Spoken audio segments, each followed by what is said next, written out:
The ring she returned. The diamond in my hand was a lie, and in 11 minutes he was going to put it on national television. I hadn't even taken my coat off.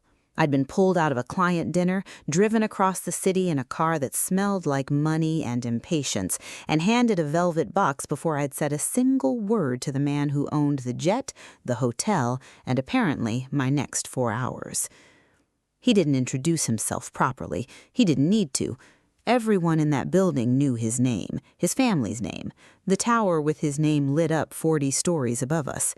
He just said, "You're the gem woman. Make it quick. We're on a clock." The gem woman.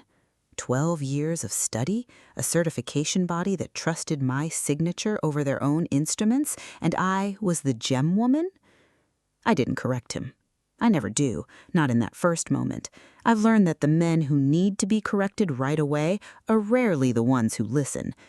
I just opened the box.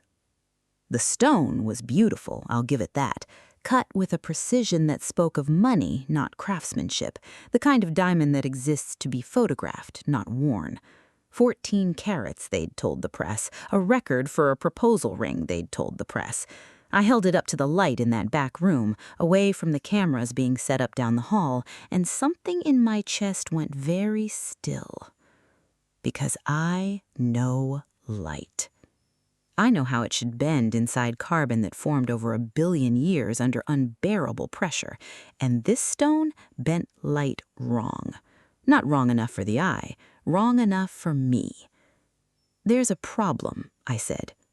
He laughed. Not unkindly, that was almost worse. The laugh of a man who has never once heard the word problem attached to something he already paid for. "There's no problem. There's a $2 million stone and a woman with a magnifying glass. Sign the paper." "I haven't finished testing it." "You've had it for 4 minutes. "I've had it long enough to know it's not what your invoice says it is." That shut the laugh down. He leaned forward, close enough that I could smell the champagne he'd already started celebrating with, and handed the words men like him always say when a woman with more expertise than power tells them something they don't want to hear. "Do you know who I am?" I did. I'd known before I got in the car. What he didn't know, what none of them ever bothered to know, was who I was. Not my name, my work. 3 years ago, I'd built the sourcing verification system that half the ethical jewelry certifications in this country now run on. I'd walked mine sites in West Africa where children weren't supposed to be working and made sure the stones from those sites never made it into a case with a conflict-free sticker on it. I didn't do that work to be thanked. I did it because somebody has to be the last honest signature in a chain full of people who've decided honesty is negotiable when the number gets big enough. And this stone, his $2 million proposal, had a chain behind it. I could already smell it the way you smell smoke before you see fire. "I want 20 minutes, I said, "or I walk out of this room and tell the reporters outside that your gemologist declined to certify tonight's centerpiece." He didn't like that. Billionaires rarely like the word no arriving without an apology attached. But he also understood, in the particular language men like him understand best, that I'd just named a cost. 20 minutes was cheaper than headline. 20 minutes, he said. Then we go on. I want to tell you I felt triumphant in that moment. I didn't. I felt tired. The specific tired that comes from being underestimated so consistently that you've built an entire professional identity around proving people wrong quietly, methodically, one gyroscopic reading at a time. I'd been doing this since I was 24 years old, and a senior appraiser twice my age told a client I was just there to hold the loop. I'm 39 now. I still hear an echo of that sentence every time a man hands me a stone like he's handing me a chore. I ran the tests in a supply closet they'd converted into a makeshift lab because apparently no one had thought a gemologist might need real equipment at a gala. Spectrometer, loupe, a borrowed UV lamp that flickered like it wanted out of there too, and under that light the truth came apart from the story the way it always does, slowly, then completely. The stone was lab-grown, beautifully done, genuinely. Whoever manufactured it deserved better than being used this way, but grown, not mined, not a billion years old, not the rare natural diamond sourced from our family's flagship mine that the press packet in the next room described in loving, dishonest detail. Natural diamond sourced from our family's flagship mine that the press packet in the next room described in loving, dishonest detail. And the paperwork, that was the part that made my hands go cold. The certificate of origin traced this stone back to a mine I knew. Not knew of, knew. I'd been there. I'd walked the red dirt roads outside that operation 2 years earlier, verifying labor conditions for an ethics audit his family's company had paid for, and then, apparently, never acted on. The mine in the paperwork hadn't produced a stone this size in over a decade. The paperwork was fiction laid over a real place, a real community, real people whose actual working conditions I had documented in a report that someone in his empire had clearly read, filed, and ignored. This wasn't a mistake. Mistakes don't come with forged certificates of origin.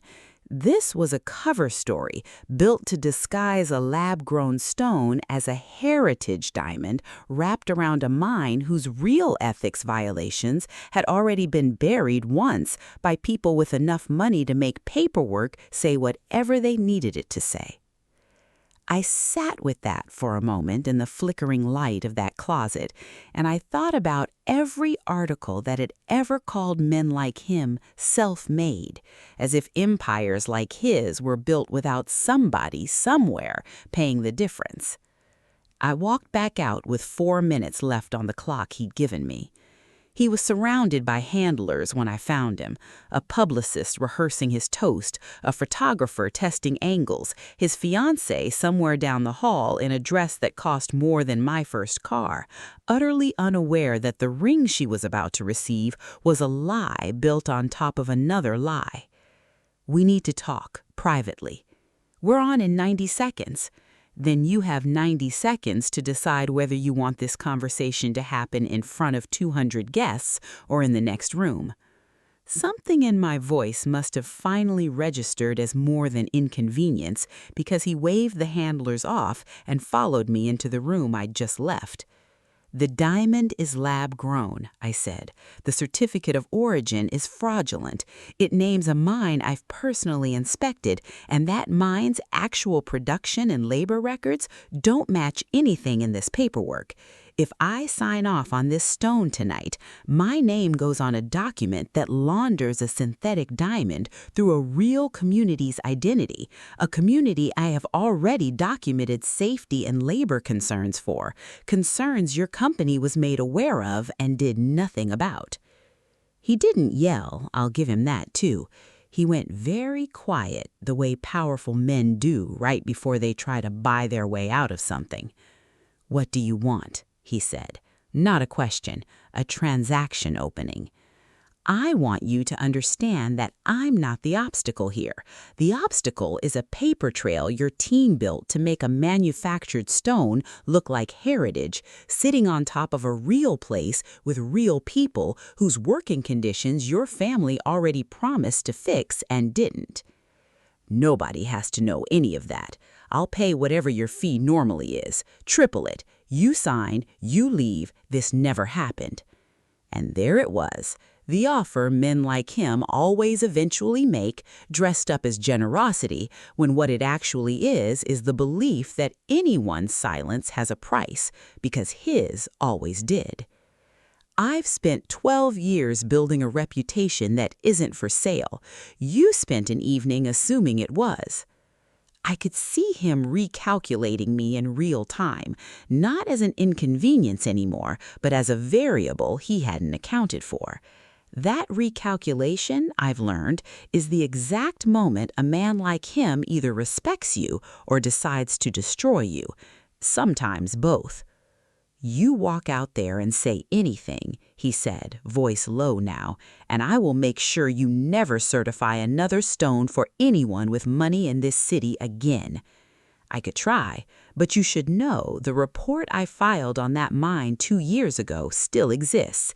It's sitting with the Ethical Sourcing Board with a timestamp that predates tonight. If this stone's origin story surfaces, and it will, because I am not signing anything that makes it disappear, that report surfaces with it. And it says in my own documented words exactly what conditions your company knew about and buried.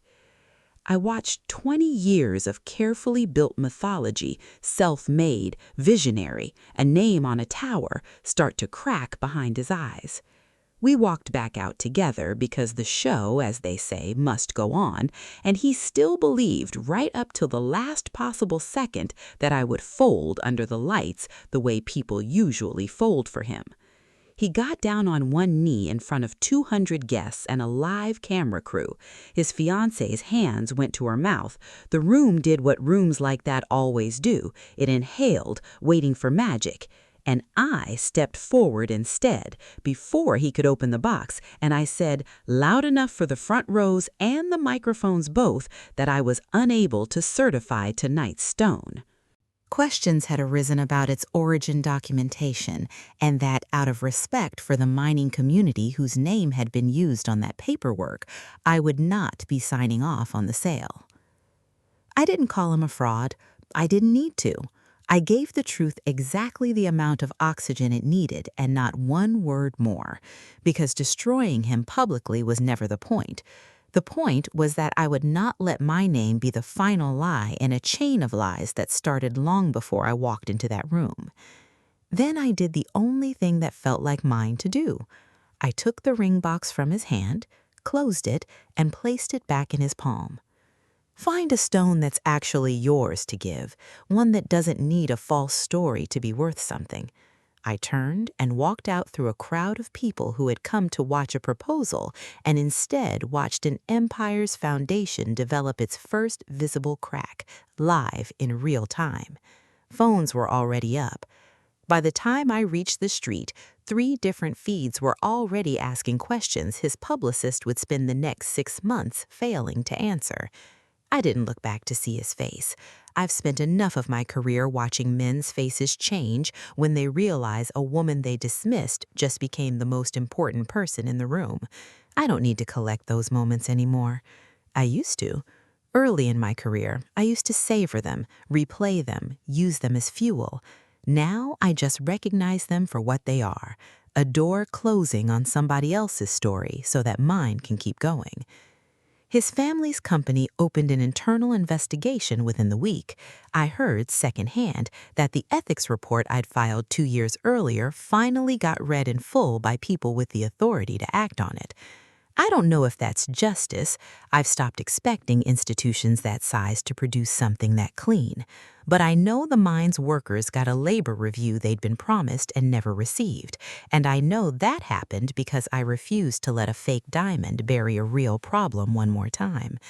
As for me, I didn't go home to celebrate. I went home to an apartment with a single lamp on, put the kettle on, and sat with the particular quiet that comes after you've done something right and nobody's there to tell you so. That used to bother me, the absence of applause. I used to think being right in a room by myself meant something had gone wrong. I don't think that anymore. I spent years being the woman who just holds the loop, the gem woman, the appraiser who signs the paper and steps back into the hallway. I let institutions with names on towers decide what my expertise was worth, one dismissive nickname at a time.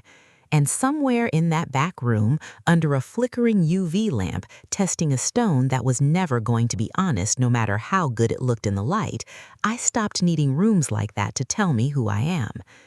I didn't return that ring to punish him. I returned it because it was never mine to certify as true. And I've realized since then that I'd been carrying a version of that same lie about myself for years, letting other people's power decide the value of my own work. I'm building something now, something with my name on it, not borrowed from anyone else's tower. I can't tell you exactly what it looks like yet, but I can tell you this.